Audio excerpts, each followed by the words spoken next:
Hi, Henry County 4-H families. My name is Morgan Parcher. I'm your Henry County 4-H Extension Educator. Hopping on here today, I want to go over some of the changes you folks are going to see in our new 2023 handbooks. So the first handbook we're going to review is kind of that still project handbook. That's where a lot of the still projects are going to be. Your shooting sports projects are going to be found in here, as well as your special interest projects.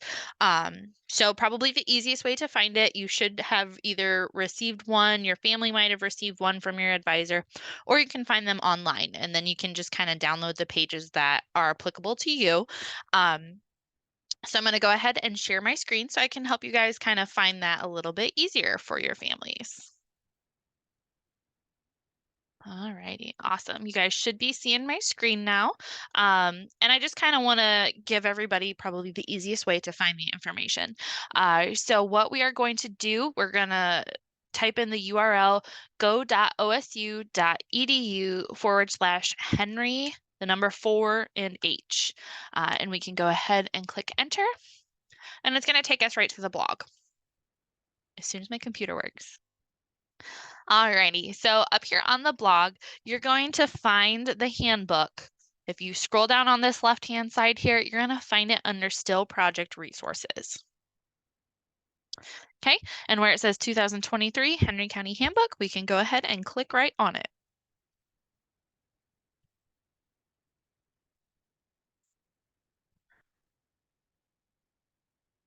Alrighty, wonderful. So now that that has loaded, I'm going to walk you through some of the first couple of pages are probably going to be refresher for our returning families, but I would like to touch on them just so that anybody that's a new family, you kind of know what the expectation is going into the 4-H season with Henry County 4-H. Okay, so this opening page is really just explaining Ohio State University Extension's partnership with the 4-H program, as well as everyone that's in our office hours, office phone number, and the address of our location up here. Alrighty, so obviously we have a little bit of a welcome explaining what 4-H is, what our mission is to teach, and again, how you can become involved, and then finding a project that is right for your child. Table of contents, again, just kind of showing you which pages you can flip to while you're trying to search for a project. Now, this is one page that I would definitely like to highlight. This is how does Henry County 4-H communicate with our families? There's a lot of different ways. We're trying to get where we're really going to one central location, and that's why this 4-H News and Notes blog is at the top. If you do access it online, since it's a PDF, you are able to click these links as well, which is kind of nice. But the 4-H News and Notes blog is really the centralized location for all of our information. There's very little information that you won't be able to find on here. If it's not on there, just obviously shoot me a message and I will either get it on there or, tell you how to maybe find it. Might not be in the right spot you think it should be. But again, this is updated weekly. If you are a blog subscriber, every Friday at 3 p.m., you will get pushed out a notification, pretty much reviewing all of the changes on the blog, as well as a weekly blog post from me, just again, kind of outlining any kind of updates the program may have for you. The OSU extension site, which is henry.osu.edu. That's a great site too. But again, most of the links we have on that county site are now directing you to the blog site, just so you're aware of that. 4-H Online is obviously the biggest tool that we use. Number one, it's what we use for enrollment. So for you to become a part of your 4-H club, you have to complete your enrollment on 4-H Online. Then the second phase of that is for our livestock kids. So what we have you do is you register your animal on 4-H Online. You will take some pictures. You're going to have your tag numbers. You're going to have your animal name and any other additional information. You're going to put it in 4-H Online first, because then when we go ahead to go make our fair entries, those open up in April. But when you go to make those fair entries, those animals actually come over from 4-H Online and they go into our fair entry system. And we will have way more information about that a little further down the road. But I just want to make sure that families know you can go to this page, click on it if you ever kind of forget what that website is. The Henry County 4-H Facebook group. It's also a really good tool that we use for most of the families that are on social media. And again, usually it's just me saying, kind of putting reminders up there for families and advisors, as well as saying, hey, here's the weekly blog update for those of you that don't subscribe, but you still want to have access to that information. WNDH, I actually do a weekly radio spot with them that's pre-recorded, but it airs at like 7 a.m. on Saturday and Sundays. So for the early birds, that might be a great thing to listen to, but for the most part, I know our kids aren't going to be up listening to the radio that early in the morning. Knowing that though, we are super excited that new in 2013 that we have launched the 4-H app, which is super, super cool. We have so many great ideas for how we can best utilize this app in the county in 2023. I would definitely encourage you. You can either click on this to download if you have it open on your tablet or mobile device, or you can scan the QR code and it is available for free in the App Store as well as Google Play. So very cool. We're super excited on all the different things the app's going to offer to our families. 4-H membership basics. I'm not going to go too far into a lot of this because we print it in the handbooks in hopes that our families are going to be reading it. Excuse me. Eligibility, again, that hasn't changed as of late. When do you need to enroll? This is the big one that I guess I will highlight. You must be enrolled in our 4-H online system by March 15th. Any additional changes to your projects can be made no later than April 1st. Changes that we would consider are basically like adding or dropping a project. Myself, well, I guess Emily Cordes, who is our office associate, is kind of our 4-H online guru. So she is the best one to go to with any 4-H online questions. You are more than welcome to ask me, but most likely I will defer them to Emily if it's something I cannot help with. So again, just keep that in mind, especially if you get locked out of your account or you're having issues accessing your account. Definitely contact Emily because she'll be the one to help you. Okay. How much does 4-H cost? So this is probably one of the most common questions I get from new families. So the county itself charges $5 for each 4-H member. Okay. That cost covers the fees of our county extension expenses. It helps to fund the app. It helps when we do mailings and stuff to you guys, and it covers a lot of those kind of fees and stuff and such. Each club is going to also have their own membership dues. I would guess they're roughly around $10 plus or minus a little bit. And again, those dues are paid directly to the club. In 2023, the project book prices have increased. I think in the past they were $6 and now the base price is $8. So basically they start at $8 and they go up. A lot of those resource handbooks, the livestock resource handbooks, they're going to be a little more expensive. So don't come into the office thinking that all books are $8 because that's not quite the case.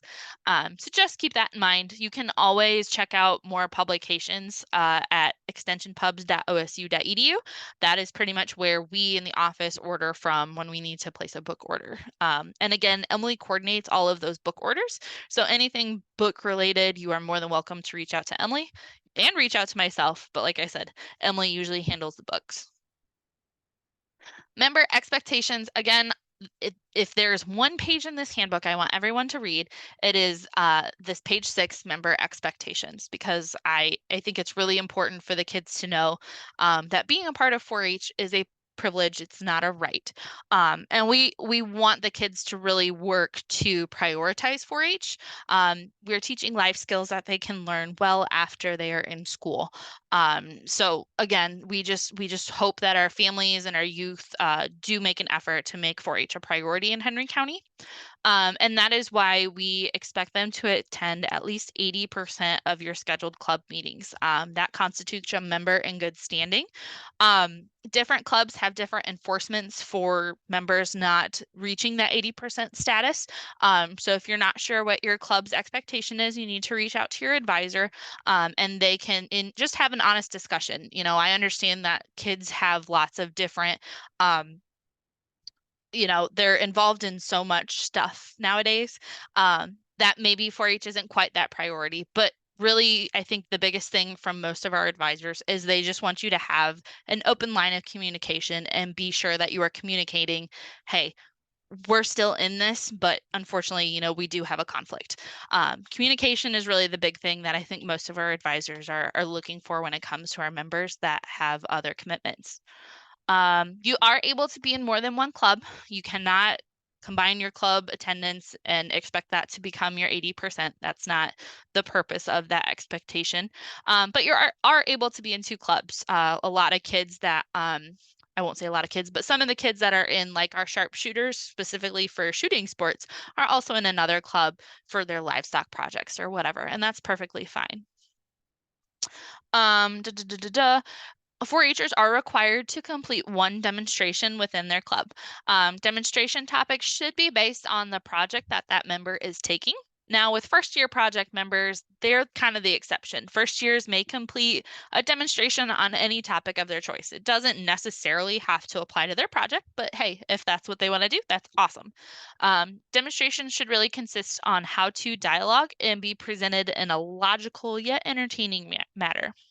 Um, Members are also expected to participate in community service projects, as well as most clubs will have special programs such as parents, family nights, educational tours, and things such as that. Across county line forms, basically, if you do not live in Henry County, but you wish to be a Henry County 4-H member, there is a particular form we need you to fill out just to pretty much release you from your county of residence. So reach out to our office if you're like, well, I live over in Defiance County, but I don't know that I ever did that form. So just reach out to us and we're happy to help you with that. Community club rules, again, this is usually cited in the club's constitution and bylaws, so I'm not going to read entirely too much into that. Dual membership in 4-H and FFA, again, for those kids that are also in FFA, I encourage you to check that out. Some of the biggest changes I think families are going to see from previous handbooks to now is I really wanted to kind of go into 4-H still project judging and evaluations and kind of what we provide to our judges when we get to still project judging day and kind of what that expectation is. So again, we're going to continue with well, pause. Let's back up a little bit. Sorry.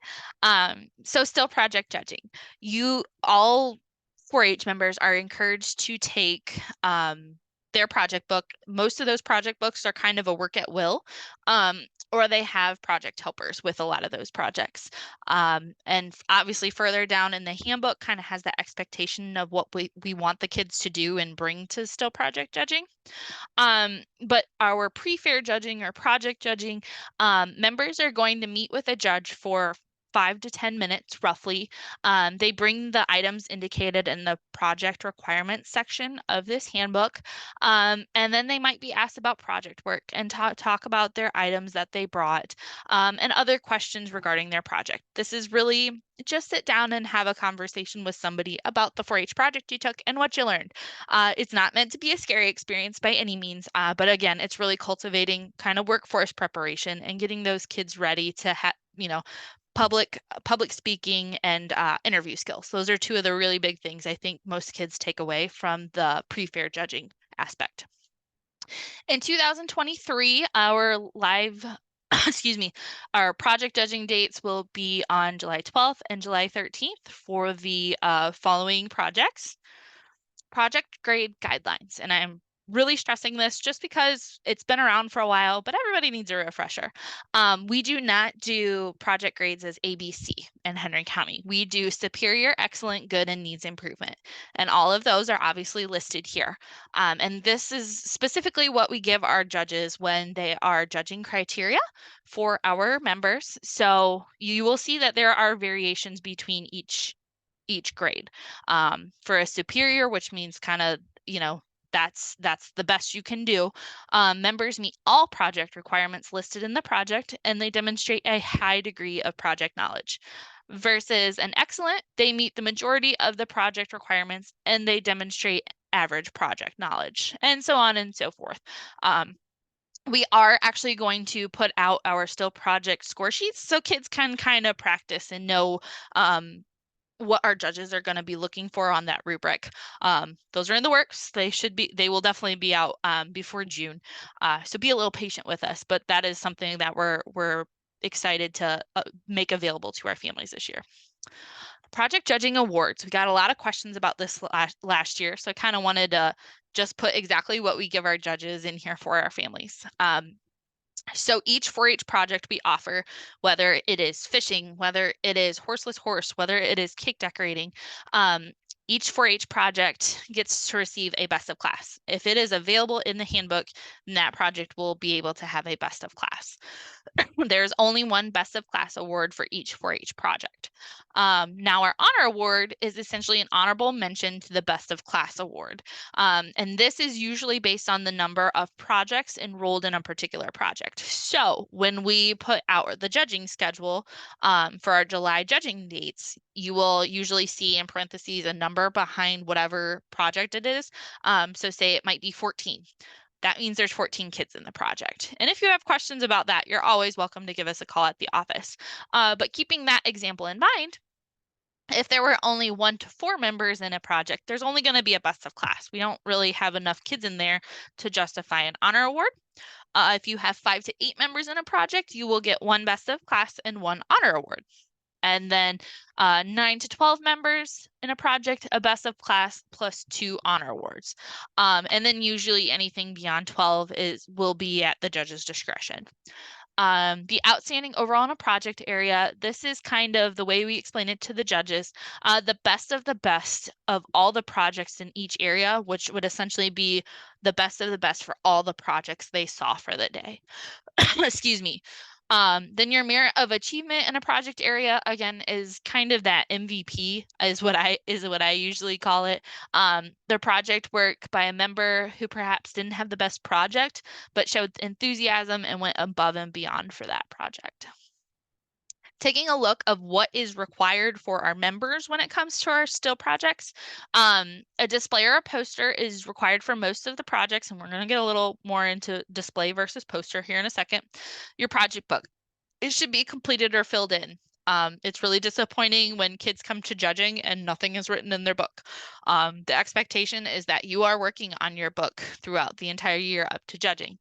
And then I always just say dress to impress. You're obviously going to be going through an interview for your project book work, and so we would like you to make a good impression.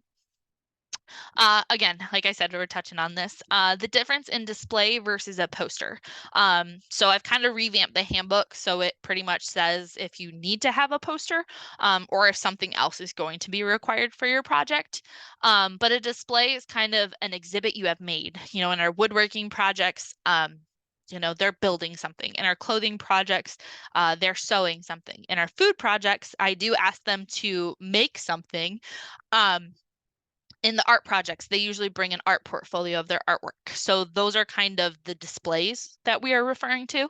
And then obviously a poster is really just a poster highlighting something you learned or you had an interest in with this project, putting it on that poster board and bringing it to present. This page is kind of talking a little bit about if you can't make it to still project judging, we will offer the Flipgrid option. More information is there. And if you're interested in doing that, you just need to contact our office by July 7th to let us know that you will not be attending live project judging in July. How does Ohio State Fair play into 4-H project judging?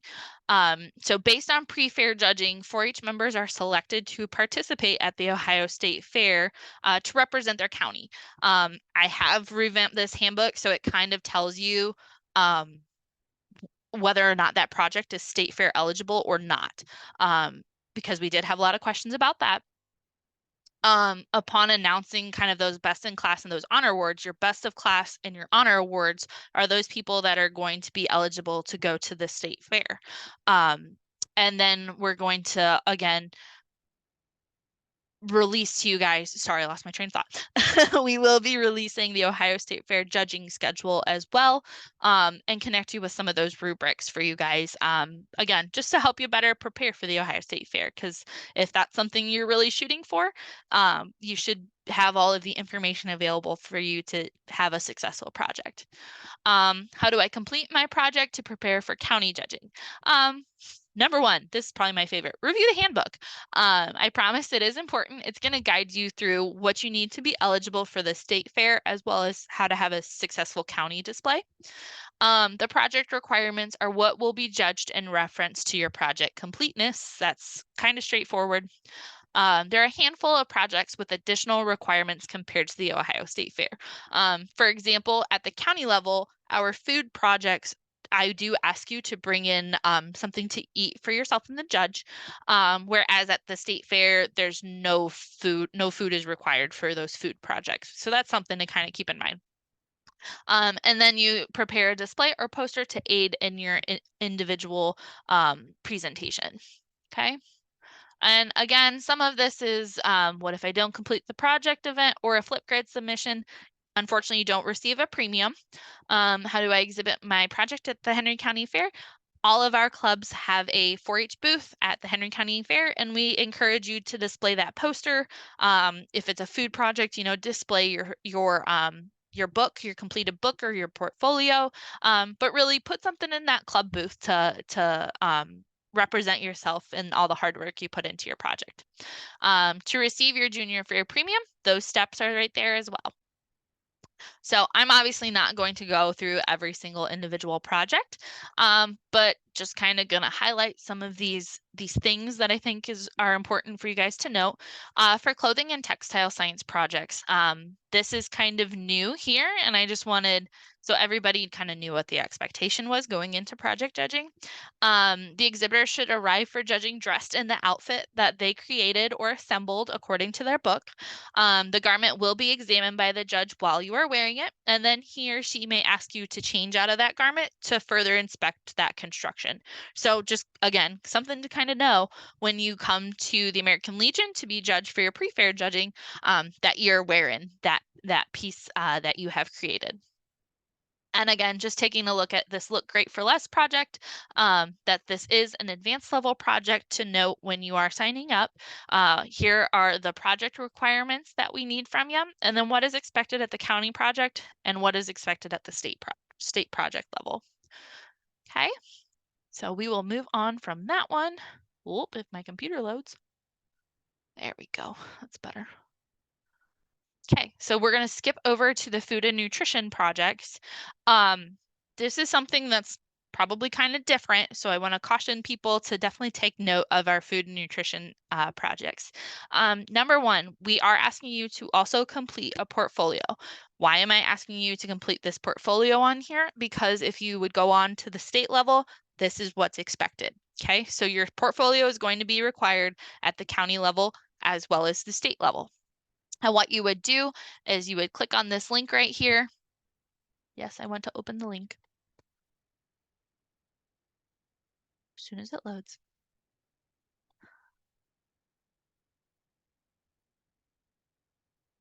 Come on, little buddy, you can do it.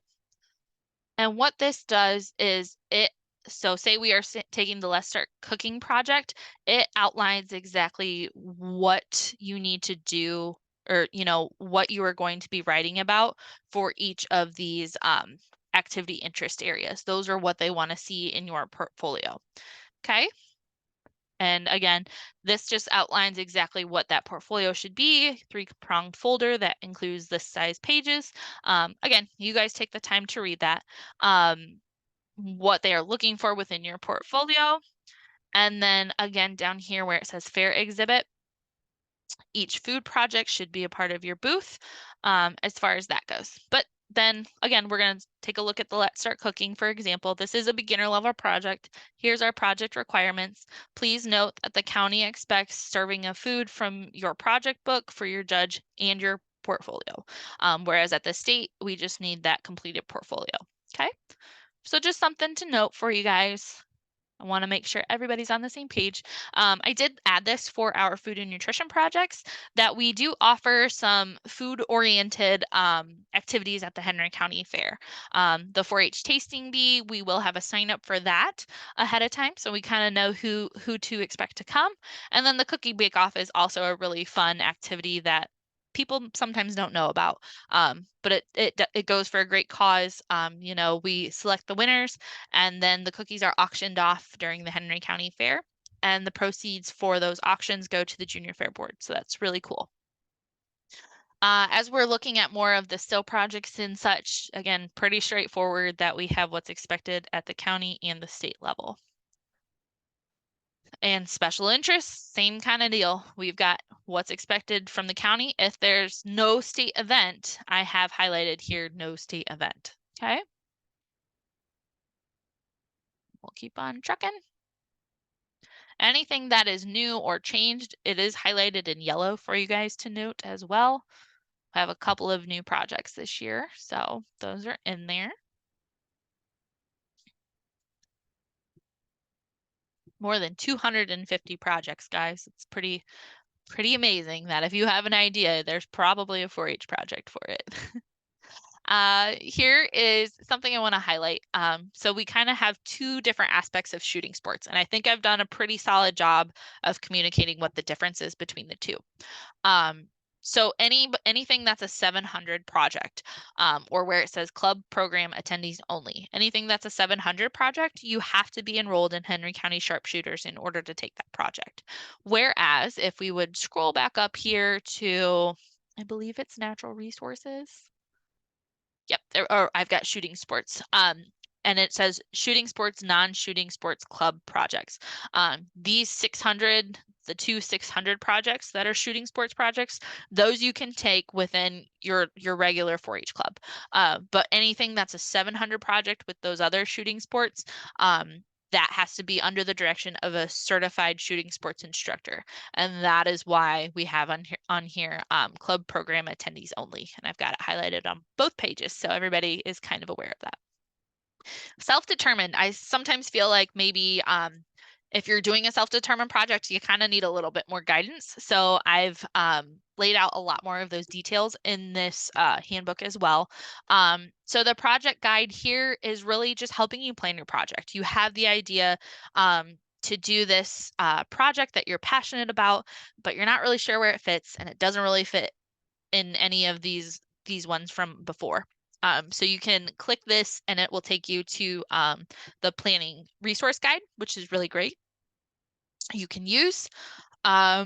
There's some additional idea starters that you can find at ohio4h.org/self-determined. You click on that, you kind of scroll down a little bit, but you can click on it and it kind of has a couple of pages for idea starters to kind of point you in that direction. Then you can get on there and do your resource planning guide, so you kind of have an idea of how to walk through your project for the year.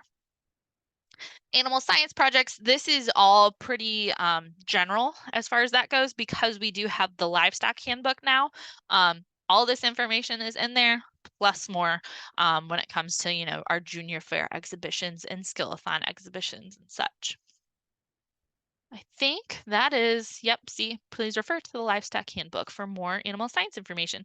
And this is clickable, that you could click this and it will take you right over to the Henry County Livestock Handbook, which is pretty neat. Yeah, the rest of it is just kind of helping you take notes if you're interested in joining our 4-H Advisory Council, who kind of oversees a lot of the additional programs, projects, fundraising, and rules and regulations for the Henry County program. You're always welcome to reach out to myself, and we're happy to, consider you to join our advisory council as well. If you have any questions as far as anything we shared today, you are always welcome to call or email us here at the office. The office phone number is 419-592-0806, or my email is parcher, parcher.6@osu.edu. You guys have a wonderful rest of your day.